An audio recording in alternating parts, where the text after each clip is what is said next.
Psychiatrist Carl Jung once said, "The privilege of a lifetime is to become who you truly are." Now, what does he mean by that?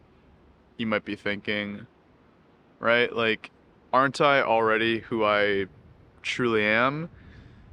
To say that it's a privilege to become who I truly am is to imply that I'm not me? Like, what does that mean? Well, it's exactly as it sounds, right? You're not who you truly are. You don't necessarily know who you truly are because we've spent so much of our lives being someone, trying to be someone we're not. We try to be everyone and anyone but ourselves. And believe me, I speak from experience here, probably too much experience. I spent the better part of 20 plus years of my life not knowing who I am, trying to please everybody, trying to meet everyone's version or expectation of who I should be, and never really being me. And I'm sure you've felt this way before at times, right? Maybe more glaring in some situations than others where you do something and you feel just sort of eh about it. Like you're left with this kind of like yucky, icky feeling because it just didn't feel quite right. And you just sort of brush this feeling off, ignore it. But the more and more you do that, what you're really doing is brushing yourself aside. Because ultimately, that yucky feeling that you get when you say or do something to please others is you telling yourself, this isn't you. This is not who I am. And that's the thing, right? Is that we spend so much time trying to be someone that we're not that we never have the opportunity to understand who we truly are, who we want to be in our lives. I've experienced this in my creative path on YouTube. If you watch some of my older videos from when I first started in 2022 and even the initial part of 2023, and you compare the difference to these videos, safe to say, or so I hope, you'll notice a pretty big difference in a lot of ways, both in terms of the kinds of content I'm making, how I structure the videos, the usage of like B-roll, music, things like that. But most of all, my presence on camera, right?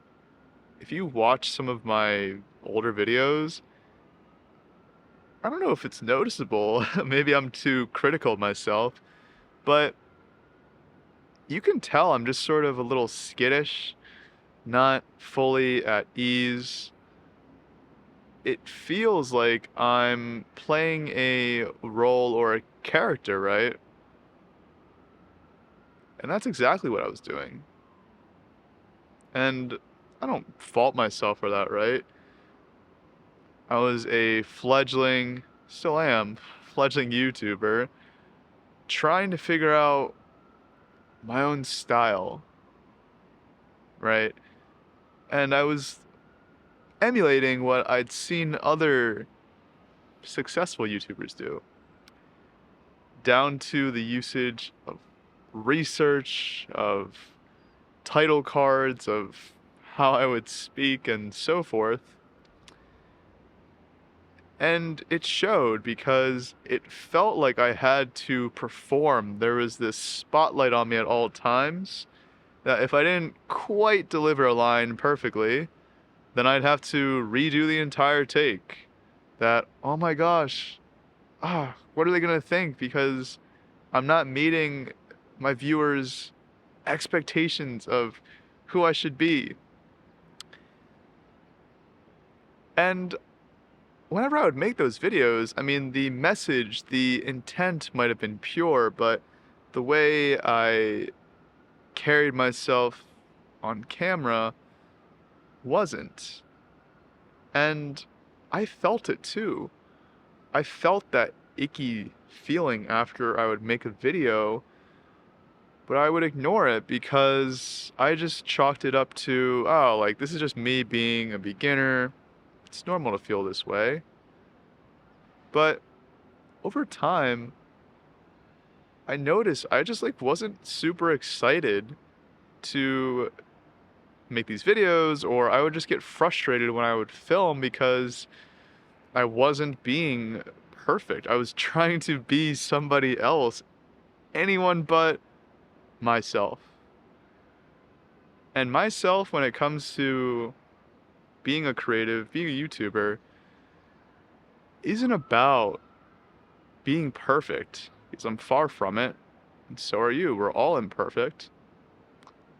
I'm not about the numbers, the metrics. I'm not trying to amass fame and fortune.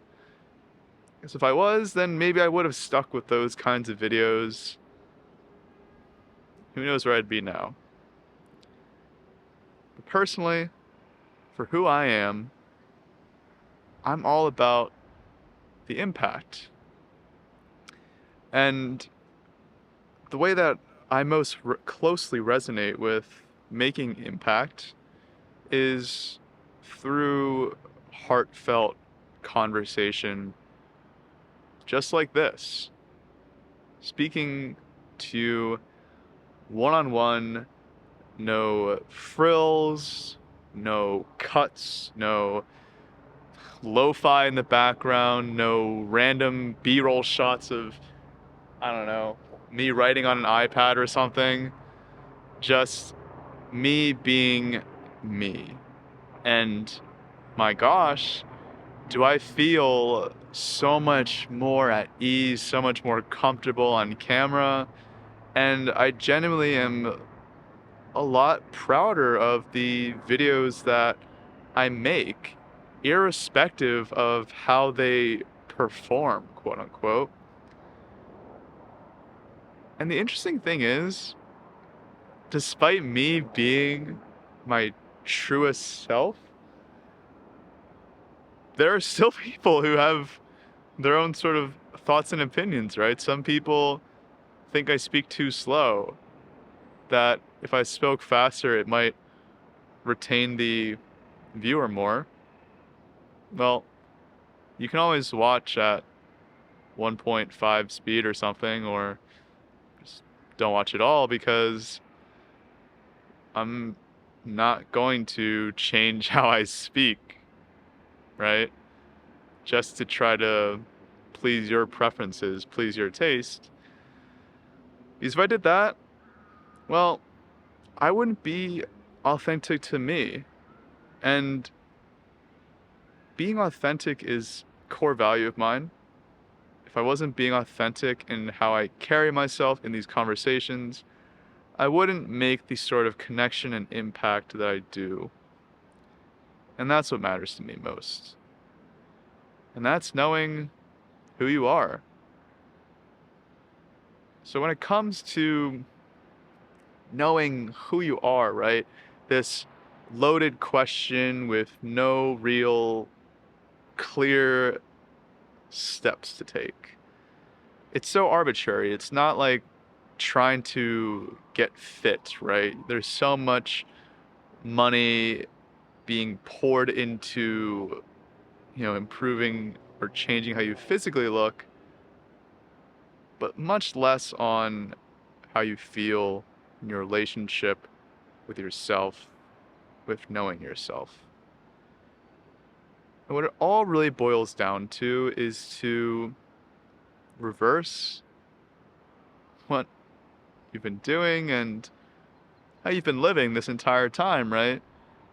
Because if who you currently perceive yourself to be is layered with all of these different inputs from everyone and anyone, right? Parents, friends, teachers, society, social media, then you need to really just remove all of that and be with yourself in solitude, right?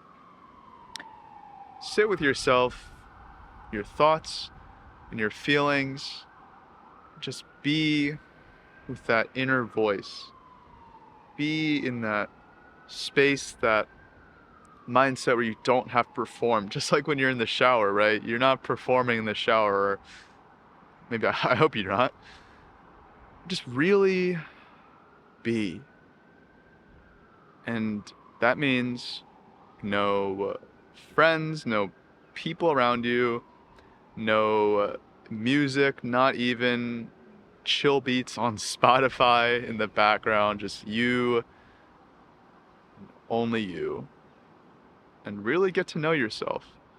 Really listen to what that inner voice is saying, that voice that tells you what feels yucky and what feels right in your heart.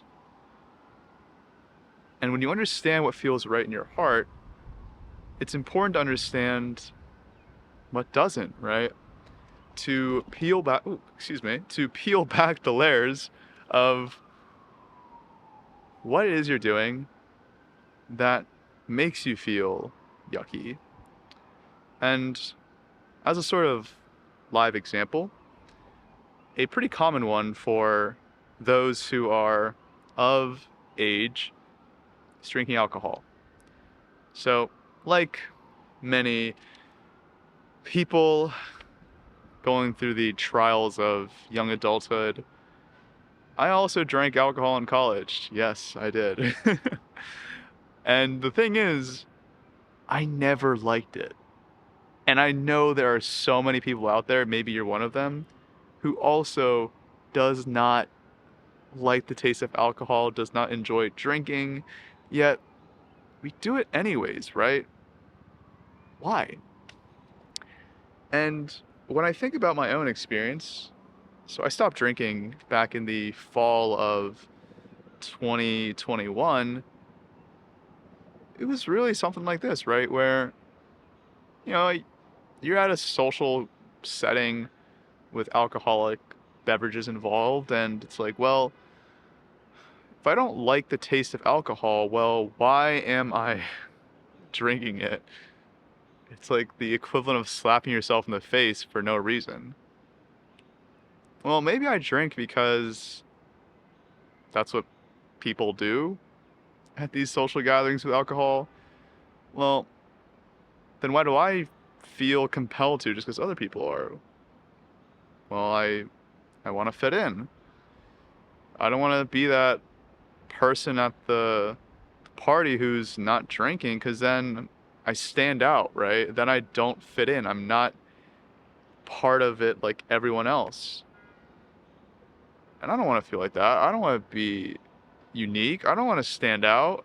I don't want to be me. I just want to be like everyone else. Crazy, right? Well, why do I want to be like everyone else? Well, being like everyone else allows me to feel connected, a part of a group. Okay, well, yeah, that's important, right?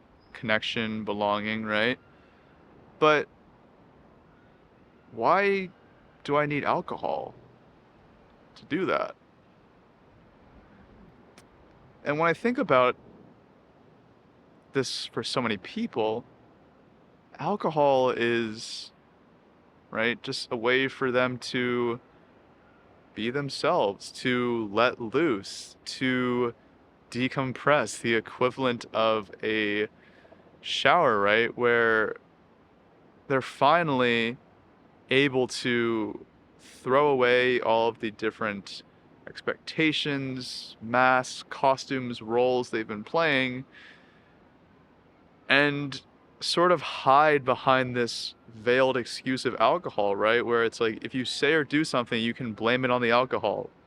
That's a song, I think, right? It's like, oh, I didn't mean to do or say that. I was drunk last night. So, which one is you then? Drunk you or the you that is apologizing?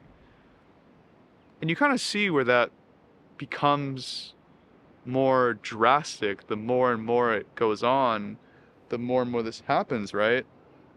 Because you're constantly towing back and forth between different versions of yourself. And this extends beyond just drinking, right? This extends to when you're with family, friends, when you're at work, so on and so forth. And maybe even when you're with yourself, because the time you're spending with yourself, you're still constantly thinking about what other people are thinking or perceiving of you, even if they are not there. And it's because you don't feel comfortable being you. That's why you need the alcohol. That's why you feel this need to fit into this mold that everyone else is already following, because you already sort of know what to expect, how you'll be accepted. Because to be who you truly are, to become who you truly are, as Carl Jung said, is to put yourself out there in a vulnerable position, to be ostracized, to potentially not belong, to not fit in. And that's scary. What's even scarier to me is not knowing who I am, because when you don't know who you are, when you're constantly shuffling and playing roles in different situations, you don't know how to act because you don't have a cohesive sense of self that is you. You don't know your character. You don't know your values and so forth. All you have are these different sort of roles that you pick and choose depending on the circumstance. And it's this lack of groundedness that is debilitating for so many people. They don't know who they are. So when it comes to taking action in life, they don't know what to do because they don't know who to trust. There's so many people to turn to.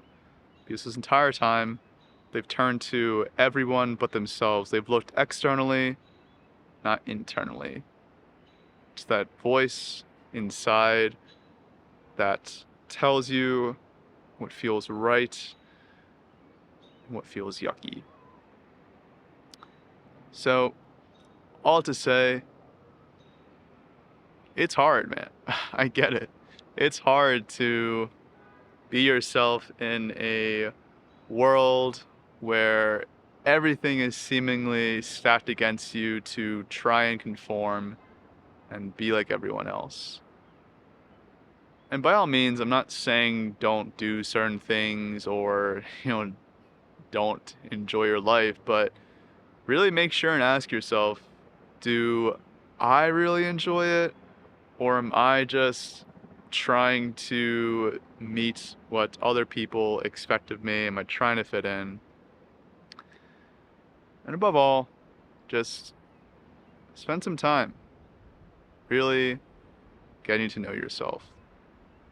Because not only is becoming who you truly are the journey, the privilege of a lifetime, but it's also the greatest gift you can give to the world. Because when you are truly your truest self, you model the behavior and create the space for others to do the same. For other people to feel comfortable in your presence, to let their guards down, to start to understand who they truly are, and to start working towards making sure that their day-to-day actions and being aligns with what feels right in their hearts. So, if not solely for yourself, do it for someone else. That's the ultimate form of service. That's how you make your mark on the world.